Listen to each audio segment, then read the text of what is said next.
নমস্কার বন্ধুরা, ঝিঙে দিয়ে আজকে আপনাদের সঙ্গে দারুণ একটা রেসিপি শেয়ার করব।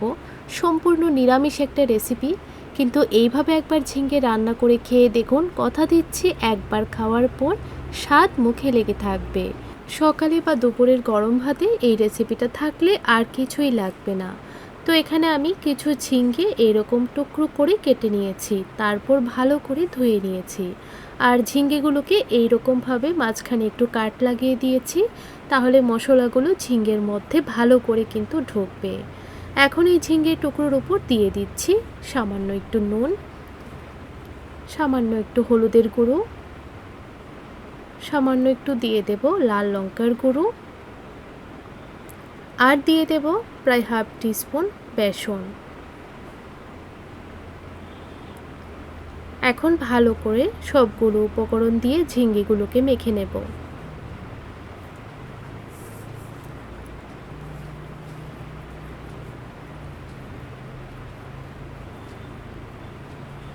এই দেখুন ভালো করে মেখে নিয়েছি। এখন এই ঝিঙ্গেগুলোকে সাইড করে রেখে দেব। রান্নাটা করার জন্য একটা মশলা তৈরি করে নেব। তার জন্য একটা বাটির মধ্যে 1 টেবিল স্পুন নিয়ে নিলাম ভাজা বাদাম, হাফ টেবিল স্পুন নিয়ে নিলাম সাদা তিল, হাফ টেবিল স্পুন নিয়ে নিচ্ছি সাদা সর্ষে, চাইলে এখানে হাফ টিস্পুন কালো সর্ষে দিতে পারেন। 3 থেকে 4টে কাঁচা লঙ্কা নিয়ে নিলাম, ঝালটা আপনাদের পরিমাণ বুঝে নেবেন। এখন ভালো করে মশলাটাকে পেস্ট করে নেব। চুলার মধ্যে একটা কড়াই বসিয়ে দিলাম, 1 চামচ সরিষার তেল দিয়ে দিলাম। তেলটাকে ভালো করে গরম করে নিতে হবে। তারপর ঝিঙ্গের টুকরোগুলো দিয়ে দিচ্ছি। এখন গ্যাসের ফ্লেমটাকে মিডিয়ামে রেখে অনবরত নাড়াচাড়া করে ঝিঙ্গেগুলোকে ভেজে নেব। আর খুব বেশি লাল করে ভাজতে হবে না, যখন দেখবেন একটু কালার চলে এসেছে তখনই নামিয়ে নেবেন। তো ঝিঙ্গেগুলো ভেজে নামিয়ে নিলাম। এখন কড়াইয়ের মধ্যে আরও 1 চামচ সরিষার তেল দিয়ে দিচ্ছি। তেলটা ভালোভাবে গরম হয়ে যাওয়ার পর হাফ টিস্পুন কালো জিরে দিয়ে দিলাম, একটা শুকনো লঙ্কা দিয়ে দিলাম। ফোড়নটা ভালো করে ভেজে নিয়েছি। এখন হাফ টিস্পুন দিয়ে দিলাম আদার পেস্ট, চাইলে এখানে আদাটা গ্রেট করেও দিতে পারবেন। এখন ভালো করে কষিয়ে নিতে হবে। তো ভালো করে কষানো হয়ে গেছে, এখন দিয়ে দেব ভেজে রাখা ঝিঙ্গের টুকরোগুলো।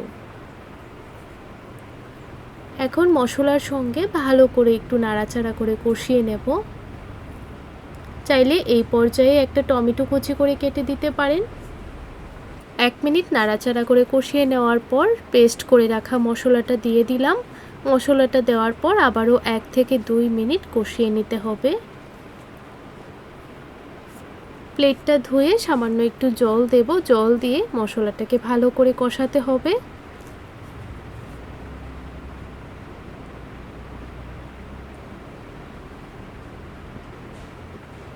তো জলটা দিয়ে দিলাম, এখন ভালো করে নাড়াচাড়া করে মিশিয়ে নেব।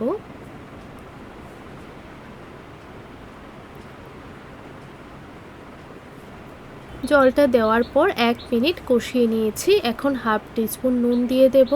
নুনটা আপনারা পরিমাণ বুঝে দিয়ে দেবেন। হাফ টিস্পুন হলুদের গুঁড়ো দিয়ে দিব। চাইলে এখানে সামান্য একটু লাল লঙ্কার গুঁড়ো অ্যাড করতে পারেন, তবে এখানে আমি আর ঝাল দেব না। ভালো করে মশলাটাকে আবারও নাড়াচাড়া করে কষিয়ে নেব। এখন ঢাকা দিয়ে কষিয়ে নেব আরও 2 মিনিটের জন্য, ততক্ষণে ঝিঙ্গেগুলো ভালো করে সেদ্ধ হয়ে যাবে। আর মশলাটা ভালো করে কষে গিয়ে দেখবেন উপর থেকে তেল ছাড়তে শুরু করে দেবে। তো 2 মিনিট পর ঢাকনাটা তুলে দিচ্ছি, দেখুন কত সুন্দরভাবে উপর থেকে তেল ছাড়তে শুরু করে দিয়েছে। মশলাটাও ভালো করে কষানো হয়েছে।